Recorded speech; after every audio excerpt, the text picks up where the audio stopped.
అనేది మా చిన్న విన్నపము గనుక వింటున్న మీరందరూ జాగ్రత్తగా వినండి. ఎందుకంటే మనిషి జీవితం ఎప్పుడు ఎలా ముగింపబడుతుందో ఈ భూమి మీద ఎవరికీ తెలియదు. ఈరోజు ప్రాణాలతో ఉండి రాజుగా పిలువబడుతున్న మనిషి రేపు మరణం పేరుతో మరణించి శవముగా పిలువబడతాడు. అటువంటి జీవితము కొరకు ఈ భూమి మీద మనిషి అన్నవాడు ఎంత కష్టపడినా, ఎన్ని ఆలోచనలు చేసినా, అన్నిటిని వదిలిపెట్టి వెళ్ళిపోయే ఈ జీవితము కొరకు ఎంత తపన పడినా ఈ భూమి మీద ఏమీ ప్రయోజనం ఉండదు.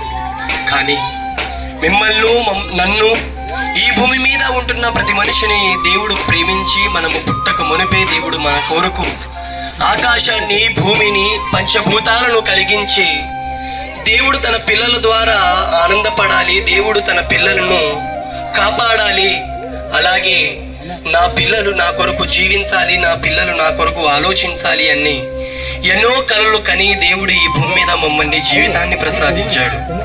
మరి ఆ జీవితాన్ని పొందిన మేము ఈ భూమి మీద బ్రతికినంత కాలం తినడానికి, త్రాగడానికి, సుఖించడానికి, దేవుడిచ్చిన ఈ ప్రకృతిని అనుభవించడానికి ఈ భూమి మీద కష్టపడుతున్నాము. కానీ అసలు దేవుడు ఎందుకు ఈ భూమి మీద మనిషికి ప్రాణాలను ఇచ్చాడు, అసలు మనం పుట్టకున్న ముందు దేవుడు ఎందుకు ఈ సృష్టిని, ఈ విశ్వాన్ని దేవుడు మన కొరకు ఇచ్చాడు అని ఈ భూమి మీద ఎవరు ఆలోచించడం లేదు ప్రేమ దేవుని వారలారా. గనుక అందుకొరకే 200 సంవత్సరాల క్రితము ఈ భూమి మీద ఉంటున్న ప్రతి మనిషిని తెలియపరచడానికి, ఈ భూమి మీద ప్రతి మనిషి ఎందుకు పుట్టాడు, ఎందుకు మరణం పేరుతో ఈ లోకాన్ని వదిలి వెళ్ళిపోతున్నాడు అని తెలియపరచడానికి ఈ భూమి మీద 2000 సంవత్సరాల క్రితం ఈ భూమి మీద మహనీయుడైన క్రీస్తు వారు భూమి మీదకి వచ్చాడు.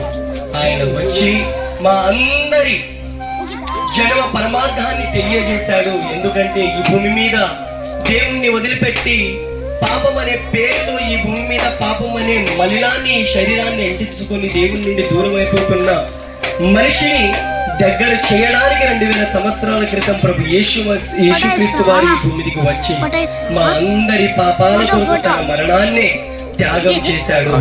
ఆయన అంటున్నాడు, ఈ భూమి మీద ఎంత ఆలోచించినా, ఎంత సుఖముగా బ్రతికినా అన్నిటినీ ఇక్కడే వదిలిపెట్టి వెళ్ళిపోవాలి. ఈ శరీరం కేవలం నిష్ప్రయోజనము, ఆత్మయే జీవింపజేస్తున్నదని ప్రభు యేసుక్రీస్తు వారు అంటున్నాడు.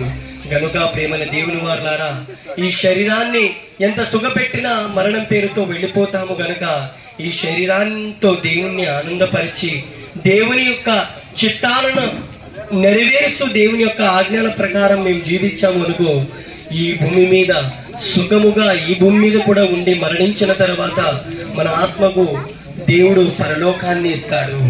గనుక మా అందరి పాపాల కొరకు మరణించిన యేసుక్రీస్తు వారిని ఒక్కసారి నమ్ముకోండి. ఆయన అంటున్నాడు, మీరు నా యందు విశ్వాసం ఉంచితే మిమ్మల్ని నేను నిత్య జీవాన్ని ఇస్తానని ప్రభు యేసు అంటున్నాడు.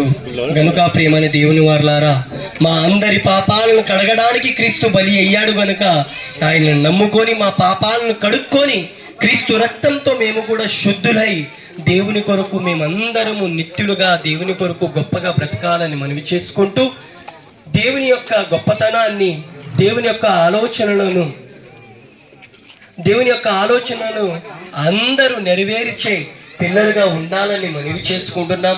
అలాగే ఈ సువార్త కార్యక్రమము 7th డే చర్చ్ దగ్గర 8 గంటలకు దేవుని యొక్క పాటలు, దేవుని యొక్క అద్భుతమైన వీడియో సాంగ్స్లు, అలాగే దేవుని యొక్క మాటలు వినబడతాయి. కనుక మీరందరూ, ఎంతమందికి అయితే ఈ వాయిస్ వినపడుతుందో, ఈ సౌండ్ వస్తుందో, వారందరూ దయచేసి మీ ఆత్మలను రక్షించుకోవడానికి ప్రయాసపడి మీ ఆత్మలను రక్షించుకొని దేవుని వద్దకు చేరతారని నమ్ముకుంటూ 7th డే చర్చ్ దగ్గర మీరందరూ 8 గంటల లోపల రావాలని మనవి చేసుకుంటూ, ముఖ్యంగా మీ ఆత్మను రక్షించుకోవడానికి క్రీస్తును మార్గదర్శిగా పెట్టుకొని ఆయన నమ్ముకుంటే మా పాపాలను కడిగేసి ఆయన మమ్మల్ని అందరినీ స్వర్గాన్ని ఇస్తాడు. కనుక ఆయన యందు విశ్వాసం ఉంచాలని మనవి చేసుకుంటూ ఈ గ్రామస్తులకు అందరికీ క్రీస్తు పేరట నా వందనాలు చెల్లిస్తూ ఈ మాటలు ముగిస్తున్నాము.